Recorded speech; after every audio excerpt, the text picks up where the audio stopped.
ہمارے یہاں لاہور کے اندر ایک بہت بڑا اللہ تعالیٰ کا احسان ہے کہ ایک بہت بڑے ولی کامل حضور داتا گنج بخش رحمۃ اللہ تعالیٰ علیہ جلوہ افروز ہیں۔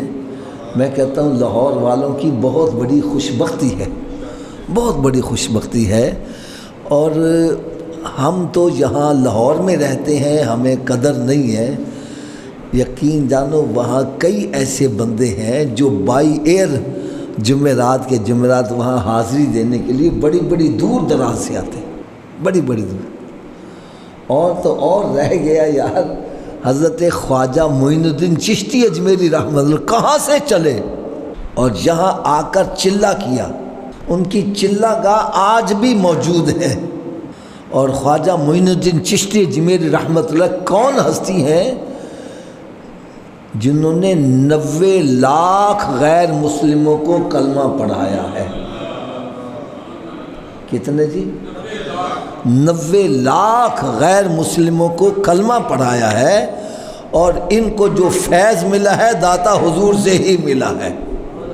تو اولیاء اکرام کا ذکر کرنے کا مقصد یہ ہے کہ یہ اللہ تعالیٰ کے انعام یافتہ ہیں۔ کیا ہیں؟ یہ انعام یافتہ ہیں، اور ان کے اوپر کوئی خوف اور ڈر نہیں ہے۔ تو ان کا ذکر کرنے کا مقصد یہ ہے کہ ہمیں ان کے راستے کا پتہ چل جائے۔ اور نماز کے اندر ہم کھڑے ہو کر دعا کرتے اہدنا الصراط المستقیم، یا اللہ میں سیدھے راستے پہ چلا۔ سیدھا راستہ کون سا ہے؟ فرمایا صراط الذین انعمت علیہم، راستہ ان کا جن پر تیرا انعام ہوا۔ تو ہم بھائی انعام یافتہ کا ذکر اس لیے کرتے ہیں کہ ہمیں پتہ چل جائے ہم ان کے راستے پہ ہیں یا ہمارا راستہ تبدیل ہے۔ اگر ہمارا راستہ طویل ہے تو ہمیں چاہیے اپنے راستے کو چھوڑ کر ان کے نقش قدم پر چلنا شروع کر دیں۔ یہ سیدھا راستہ جنت کو جانے والا۔ اب میں ایک اشارہ کرنے لگا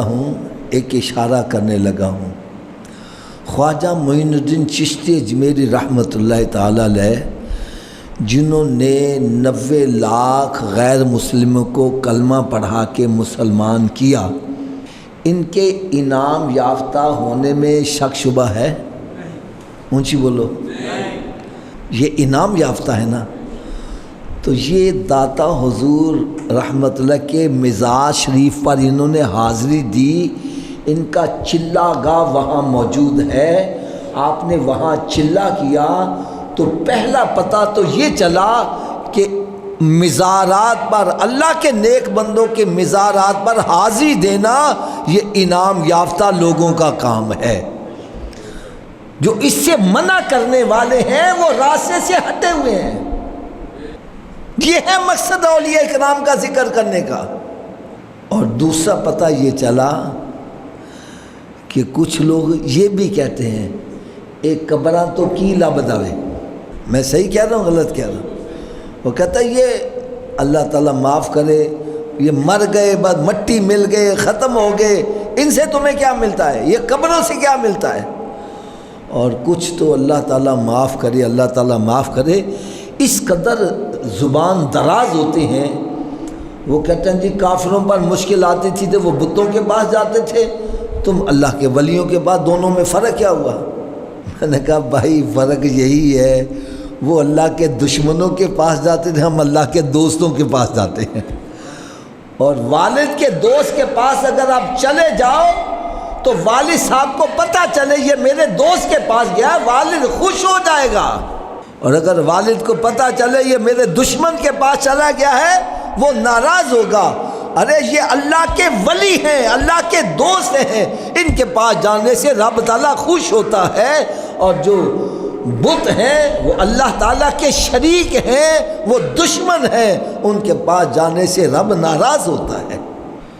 اور تیسری بات، جو بندہ یہ کہتا ہے ان کے پاس جانے سے کیا ملتا ہے، ان کے پاس جانے سے کیا ملتا ہے، تو بھائی آپ ایسے کرو، جب آپ نے یہ کرائیٹیریا بنا لیا ہے، یہ اصول بنا لیا ہے، یہ ضابطہ بنا لیا ہے کہ خواجہ معین الدین چشتی اجمیری رحمۃ اللہ تعالی علیہ یہ انعام یافتہ ہے، ان کا راستہ ہی صحیح ہے اور اللہ کا ولی ہوتا ہی سچا ہے، جھوٹا تو مومن نہیں ہو سکتا۔ تو ہم پھر خواجہ صاحب سے ہی پوچھ لیتے ہیں کہ جی آپ نے یہاں آ کر چلا کیا، آپ کو ملا کیا؟ کیوں جی حضرت صاحب؟ تو جب ہم نے ان سے پوچھا تو آپ نے پھر ارشاد فرمایا کہ گنج بخشے فیض عالم مظہر نور خدا، نا کسارا پیر کامل کاملاں راہ رہنما۔ فرمایا کہ یہ ایسا دربار ہے جہاں تھوڑا تھوڑا نہیں، یہاں خزانے ہی لٹائے جا رہے ہیں۔ گنج بخش، گنج کہتے ہیں خزانے کو، فرمایا یہاں جو آتا ہے اس کو تھوڑا تھوڑا نہیں، خزانے ہی لٹائے جا رہے ہیں۔ یہ اللہ تبارک و تعالیٰ کہ ان پر انعام و اکرام ہے، رب تعالیٰ نے ان کو اتنے مال و دولت سے نوازا ہے کہ یہاں جو آنے والا ہے اس کو تھوڑا تھوڑا نہیں، اس کو جھولیاں بھر بھر کے خزانے ہی لٹائے جا رہے ہیں۔ گنج بخش فیض عالم، آپ کا فیض پورے عالم پر ہے، اور ناکسارا پیر کامل، فرمایا اگر کوئی ناقص آ جائے اس کے لیے پیر کامل کا کام کرتے ہیں، اور اگر کوئی کامل آ جائے تو اس کی بھی رہنمائی فرماتے ہیں۔ یعنی یہ وہ بارگاہ ہے جہاں ہر ایک کو فیض مل رہا ہے، آج یہاں ہر ایک یہاں سے جھولیاں بھر کے ہی جا رہا ہے۔